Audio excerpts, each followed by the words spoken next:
आज की पेशकश है हिंदी के महान लेखक मुंशी प्रेमचंद की कहानी समस्या। वीडियो में आगे बढ़ने से पहले चैनल को सब्सक्राइब जरूर कर ले। मेरे दफ्तर में 4 चपरासी हैं। उनमें एक का नाम गरीब है। वो बहुत ही सीधा, बड़ा आज्ञाकारी, अपने काम में चौकस रहने वाला, धुड़कियां खाकर भी चुप रह जाने वाला, यथा नाम तथा गुण वाला मनुष्य है। मुझे इस दफ्तर में साल भर होते हैं, मगर मैंने उसे एक दिन के लिए भी गैर हाजिर नहीं पाया। मैं उसे 9 बजे दफ्तर में अपनी फटी दरी पर बैठे हुए देखने का ऐसा आदी हो गया हूं कि मानो वो भी उसी इमारत का कोई अंग है। इतना सरल है कि किसी की बात टालना नहीं जानता।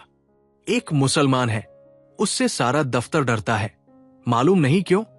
मुझे तो इसका कारण सिवाय उसकी बड़ी बड़ी बातों के और कुछ वही मालूम होता। उसके कथनानुसार उसके चचेरे भाई रामपुर रियासत में काजी है, फूफा टोंक की रियासत में कोतवाल है। उसे सर्वसम्मति ने काजी साहेब की उपाधि दे रखी है। शेष 2 महाशय जाति के ब्राह्मण हैं। उनके आशीर्वादों का मूल्य उनके काम से कहीं अधिक है। वे दोनों कामचोर, गुस्ताख और आलसी है। कोई छोटा सा काम करने को भी कहिए तो बिना नाक भौं सिकोड़े नहीं करते। क्लर्कों को तो कुछ समझते ही नहीं, केवल बड़े बाबू से कुछ दबते हैं। यद्यपि कभी कभी उससे भी झगड़ बैठते हैं, मगर इन सब दुर्गुणों के होते हुए भी दफ्तर में किसी की मिट्टी इतनी खराब नहीं है जितनी बेचारे गरीब की। तरक्की का अवसर आता है तो ये तीनों मार ले जाते हैं। गरीब को कोई पूछता भी नहीं और सब 10-10 पाते हैं। ये अभी 6 में पड़ा हुआ है। सुबह से शाम तक उसके पैर एक क्षण के लिए भी नहीं टिकते, यहां तक कि तीनों चपरासी भी उस पर हुकूमत जताते हैं। और ऊपर की आमदनी में तो उस बेचारे का कोई भाग ही नहीं। तिस पर भी दफ्तरी से लेकर बड़े बाबू तक सब उससे चिढ़ते हैं। उसकी कितनी ही बार शिकायतें हो चुकी है, कितनी ही बार जुर्माना हो चुका है, और डांटट पर तो नित्य ही हुआ करती है। इसका रहस्य कुछ मेरी समझ में नहीं आता था। उस पर दया अवश्य आती थी और अपने व्यवहार में ये दिखाना चाहता था। मेरी दृष्टि में उसका आदर अन्य चपरासियों से कम नहीं। यहां तक कई बार मैं उसके पीछे अन्य कर्मचारियों से लड़ भी चुका हूं। एक दिन बड़े बाबू ने गरीब से अपनी मेज साफ करने को कहा। वो तुरंत मेज साफ करने लगा। दैवयोग से झाड़न का धक्का लगा तो दवात उलट गई और रोशनाई मेज पर फैल गई। बड़े बाबू ये देखते ही जामे से बाहर हो गए। उसके दोनों कान पकड़कर खूब ऐंठे और भारतवर्ष की सभी प्रचलित भाषाओं से दुर्वचन चुन चुन कर उसे सुनाने लगे। बेचारा गरीब आंखों में आंसू भरे चुपचाप मूर्तिवत खड़ा सुनता रहा, मानो उसने कोई हत्या कर डाली हो। मुझे बड़े बाबू का जरासी बात पर इतना भयंकर रौद्र रूप धारण करना बुरा मालूम हुआ। यदि किसी दूसरे चपरासी ने इससे भी बड़ा कोई अपराध किया होता तो भी उस पर इतना वज्र प्रहार न किया होता। मैंने अंग्रेजी में कहा, बाबू साहब, आप ये अन्याय कर रहे हैं। उसने जानबूझकर तो रोशनाई गिराई नहीं। इसका इतना बड़ा दंड अनौचित्य की पराकाष्ठा है। बाबूजी ने नम्रता से कहा, आप इसे जानते नहीं, बड़ा दुष्ट है। मैं तो दुष्टता नहीं देखता। आप अभी उसे जानते नहीं। एक ही पाजी है। इसके घर 2 हल की खेती होती है, हजारों का लेन देन करता है, कई भैंस लगती है। इन्हीं बातों का इसे घमंड है। घर की ऐसी दशा होती तो आपके यहां चपरासी गिरी क्यों करता?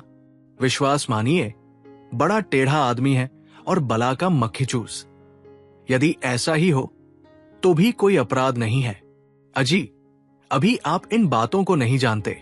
कुछ दिन और रहिए तो आपको स्वयं मालूम हो जाएगा कि ये कितना कमीना आदमी है। एक दूसरे महाशय बोल उठे, साहब, इसके घर मनो दूध दही होता है, मनो मटर, ज्वार, चने होते हैं। लेकिन इसकी कभी इतनी हिम्मत न हुई कि कभी थोड़ा सा दफ्तर वालों को भी दे दे। यहां इन चीजों को तरस कर रह जाते हैं, तो फिर क्यों न जी जले? और ये सब कुछ इसी नौकरी की बदौलत हुआ है, नहीं तो पहले इसके घर में भूनी भांग भी न थी। बड़े बाबू कुछ सकुचा कर बोले, ये कोई बात नहीं, उसकी चीज है, किसी को दे या न दे, लेकिन ये बिल्कुल पशु है। मैं कुछ कुछ मर्म समझ गया। बोलायदी ऐसे तुच्छ हृदय का आदमी है तो वास्तव में पशु ही है। मैं ये न जानता था। अब बड़े बाबू भी खुले, संकोच दूर हुआ। बोले, क्या सौगातों से किसी का उबार तो होता नहीं, केवल देने वाले की सहृदयता प्रकट होती है, और आशा भी उसी से की जाती है जो इस योग्य होता है। जिसमें सामर्थ्य ही नहीं, उससे कोई आशा नहीं करता। नंगे से कोई क्या लेगा? रहस्य खुल गया। बड़े बाबू ने सरल भाव से सारी अवस्था दर्शा दी थी। समृद्धि के शत्रु सब होते हैं, छोटे ही नहीं, बड़े भी। हमारी ससुराल या ननिहाल दरिद्र हो तो हम उससे आशा नहीं रखते। कदाचित वो हमें विस्मृत हो जाती है, किंतु वे सामर्थ्यवान होकर हमें न पूछें, हमारे यहां तीज और त्योहार न भेजे, तो हमारे कलेजे पर सांप लौटने लगता है। हम अपने निर्धन मित्र के पास जाएं तो उसके एक बीड़ा पान से ही संतुष्ट हो जाते हैं। पर ऐसा कौन मनुष्य है जो अपने किसी धनी मित्र से बिना जलपान के लौटकर उसे मन में कोसने न लगे और सदा के लिए उसका तिरस्कार न करने लगे। सुदामा कृष्ण के घर से यदि निराश लौटते तो कदाचित वह उनके शिशुपाल और जरासंध से भी बड़े शत्रु होते। ये मानव स्वभाव है। कई दिन पीछे मैंने गरीब से पूछा, क्यों जी, तुम्हारे घर पर कुछ खेती बाड़ी होती है? गरीब ने दीन भाव से कहा, हाँ सरकार, होती है। आपके 2 गुलाम हैं, वही करते हैं।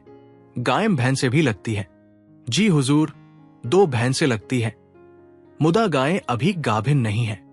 हुजूर, लोगों के ही दयाधर्म से पेट की रोटियों चल जाती है। दफ्तर के बाबू लोगों की भी कभी कुछ खातिर करते हो? गरीब ने अत्यंत दीनता से कहा, हुजूर, मैं सरकार लोगों की क्या खातिर कर सकता हूं?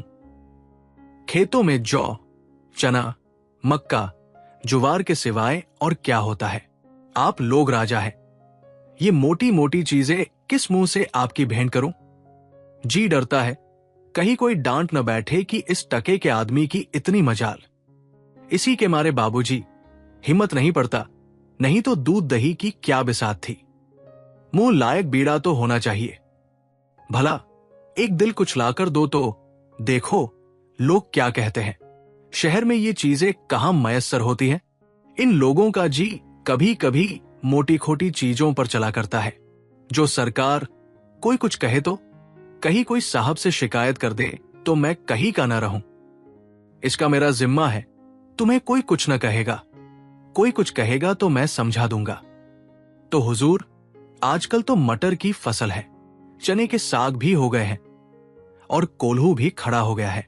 इसके सिवाय तो और कुछ नहीं है। बस तो यही चीजें लाओ। कुछ उल्टी सीधी पड़े तो हुजूर ही संभालेंगे। हाजी, कह तो दिया कि मैं देख लूंगा। दूसरे दिन गरीब आया तो उसके साथ 3 हृष्टपुष्ट युवक भी थे। 2 के सिरों पर 2 टोकरियां थी, उनमें मटर की फलियां भरी हुई थी।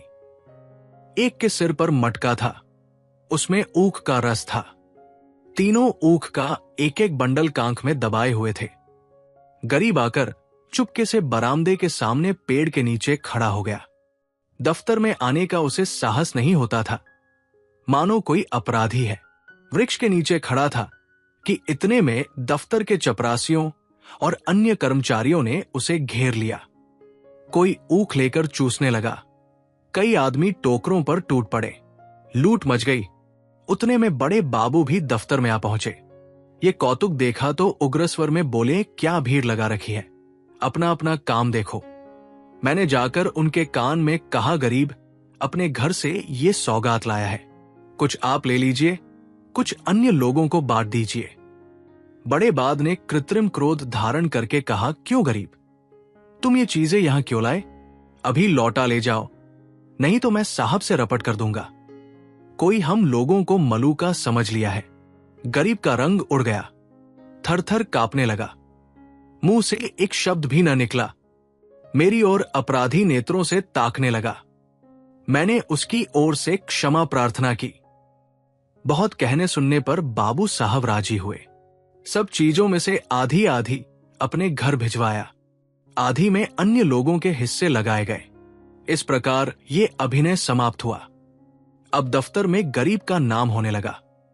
उसे नित्य घुड़कियां न मिलती, दिन भर दौड़ना न पड़ता, कर्मचारियों के व्यंग और अपने सहकर्मियों के कटु वाक्य न सुनने पड़ते।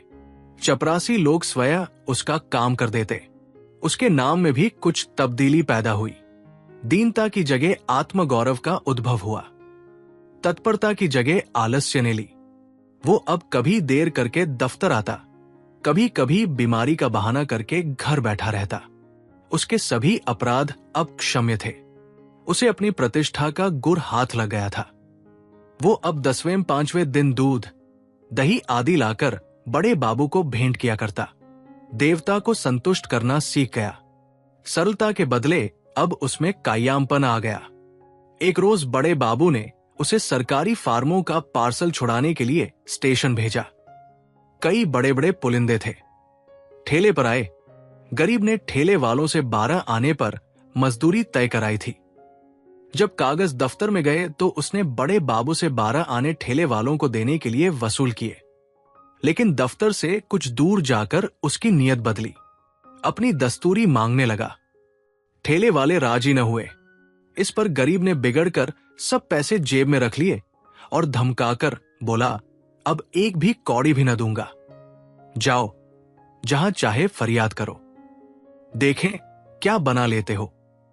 ठेले वालों ने जब देखा कि भेंट न देने से जमा ही गायब हुई जाती है, तो रोधो कर 4 आने देने पर राजी हुए।